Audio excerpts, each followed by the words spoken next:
Good morning, gamers. Welcome back. So, you've reached that point in your character where you can choose to boost some stats. Or you maybe want to do something else. Maybe you want to give your character a little bit up. Well, we're going to look at some feats today. The homebrew style. I am the AMDM Lee. This is my cup of coffee. And you're watching How Do You Want to Brew This?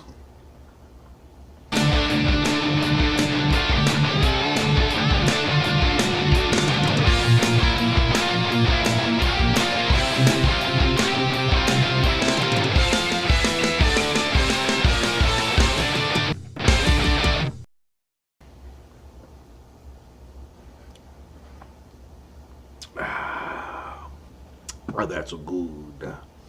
All right. So, we're looking at feats, and we're going to do the best, the worst, and somewhere in between. So, I technically did the best feat in the game, or in the best homebrew feat on D&D Beyond, a while back when I did my homebrew character, Brutus. And the best feat at the time, which is still the best feat in the game that it's showing in the homebrew games, is the ventriloquist feat. So just a quick thing on it. You can speak without moving your lips. You can throw your voice up to 20 feet. It's just a basic. It's just being a ventriloquist. It's kind of cool. But so that one is technically going to be out of the running. And we're going to cover the second best feat on this. Because like I said, I already did the other one. So this one is going to be blind fighting.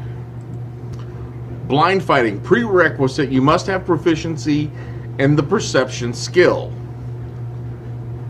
Extensive and continuous training in complete darkness, or in some cases with the aid of blindfolds, have allowed you to hone your remaining senses to a razor edge. This specialized combat training has granted you the ability to perceive your surroundings in ways others couldn't imagine. You develop blind sight for up to 20 feet. Your blind sight can only work in a setting where your character can use his other senses like hearing and smell. And you gain advantage on perception checks relying on hearing and scent. Xanotaz, who thanked Starbridge for the concept. So this allows you to do blind sight. This is actually a really cool idea. You could do if you wanted to get a little creative with your character, you wanted to do a little more RPing. That's the beauty of the feats. They allow for a little more RP. I am very tempted I might run this through, allow my characters to start off with a feat. Any one feat. I think it would be something good to give just their character. A blind character. Somebody wanted to start off with a blind character, this would be a perfect thing for them. Of course, they would only be able to see 20 feet, but it would be interesting. I like this one. And I'm going to upvote it, of course. So, and I'm actually going to add it to my collection. I do like that. So, yep. So I already upvoted it and added it to the collection. So now we're going to look at the worst feat voted by the people at D&D Beyond. Well, the people like me who go to D&D Beyond. We're going to look at the worst feat that has been voted down the most. Are you scared yet? Okay, I haven't opened it up yet. It has been viewed 1,001 times. It has been added 23 times. It has 0 comments, but it is at a -9. There are several here at -9. But what makes this one is the -9 is -14 with a +5, where everything else is 12 or 10 or something like that. This is a -14 thing. So let's take a look at it and see what it is.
So here's where I think they went wrong with this. It's the learning part. I do like the concept of the ritual caster. And there are certain spells that I think should have ritual casting on them. And in my home game, they do. A spell like Mage Armor. Ritual cast it targeting self only.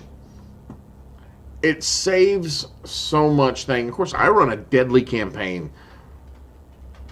And so my players need every advantage they can get their hands on. And when I say deadly campaign, I mean first level characters are going... I'm taking somebody to 0 hit points almost every encounter. Somebody has the potential of dying permanently in my campaign. Combat is deadly. So my players tend to talk a lot to avoid combat. So I think part of this is the cost. The amount of time spent is over. It's too much. Ritual casting, when you can cast it like that, there's something... That's because you know it so well. Ritual casting, I think the cost of the gold is not right. I might cause you to burn a spell slot permanently for something like this, though. I don't know. I would tweak it a little bit. I'm not sure how I would tweak it. I'd have to get with a couple other people. How would you guys tweak it? To turn any one spell into a ritual, to give it a ritual casting ability, what would you do? Looking at this, how would you do it? How would you tweak it? So, you know what, though? I do like the concept of it. I think it needs a little tweaking. Green Dragon, I've not found one in here that I'm like, okay, this is stupid. Everything has a possibility and a potential. And I think this one has a potential to it. It just needs to be tweaked a little bit. So, let's be honest. I kind of like this. I would tweak the intelligence thing. I would tweak the level. I would definitely... Well, I don't know. I might jump the level a little bit higher. Maybe make them 10th level, but not necessarily have the intelligence as high. So, I am going to upvote this, so it's no longer going to be at -9. It'll be at -8, which changes it. I just did something positive for somebody. So, Green Dragon 4444. Got positive. I am going to add this to my collection because I want to look at it and possibly tweak it a little bit. Alright, so I'm going to look for one more. This is going to be kind of a middle road thing, and I'm just going to kind of scan through them real quick and find something that catches my eye. So let's see, shall we? Okay, here's one that I'm going to make a difference in this person's life. So, I have found one. It is it is both a +1 and a -1, rating it a 0.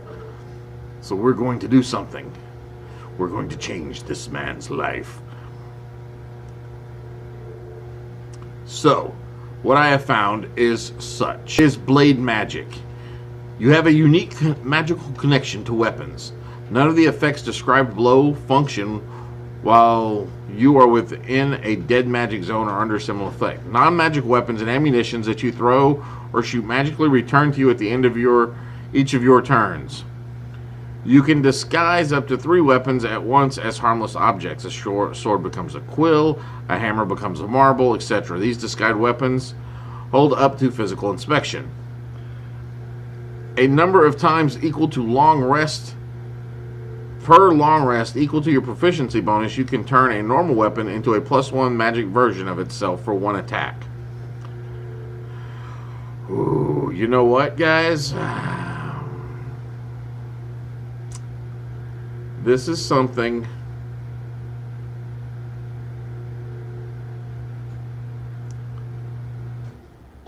oh my goodness. What would I do here? What should I do? While I like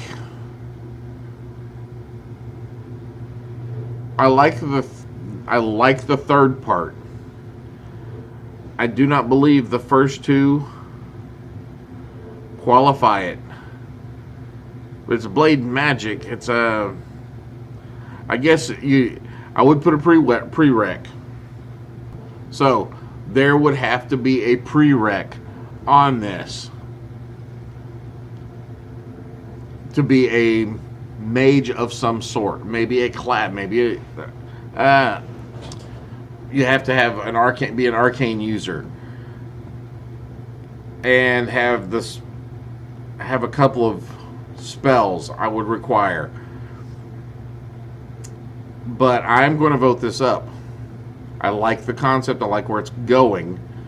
Again, this is something I want to tweak, but I'm voting this up. So Blake Johnson, 217, you're getting a vote. Boom. And I'm going to add it to my collection. I might tweak it, see what happens. All right. So guys, that is one good thing, one thing, and one thing. So that is all I've got for now. If you like these videos, please click on the like button. If you think someone else would like them, please click on the share button. Every like's an inspiration, every share is an advantage, and every subscription is an experience point, and I need experience points badly. Please help me reach 300 experience points so I can get to 2nd level. And as always, for every video that you share, the AMDM does hereby authorize you to gain 10 experience points, so you can level up faster than I can. Anyway, that's all I got for now. So, go forth and roll some dice.